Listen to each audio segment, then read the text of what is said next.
আসে তাহলে কি সেখানে আওয়ামী লীগ আসার সম্ভাবনা আছে কিনা সেই নির্বাচনে? দেখেন, এইখানে আমি দুটো জিনিস বলবো। আওয়ামী লীগ সম্বন্ধে যেহেতু প্রশ্ন করে, আমি দুটো জিনিস বলবো।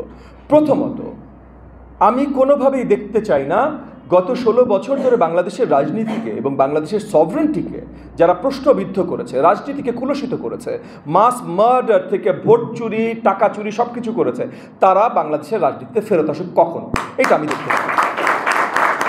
জি, আমি এটা শেষ করে দিই, তারপর আমি আপনার কাছে আসছি। এটা হলো 1 নম্বর, এটা হলো আমি কি চাই বা বিশ্বাস করি, আমার দল থেকে আমরা কি চাই কি বিশ্বাস করি। দ্বিতীয় হলো আসলে কি সম্ভব।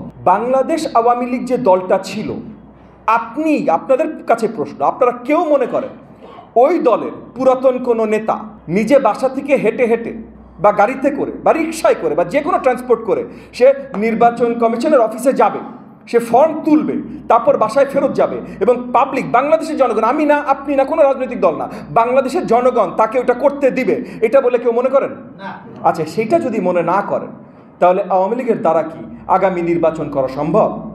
আমার তো মনে হয় না ভাই।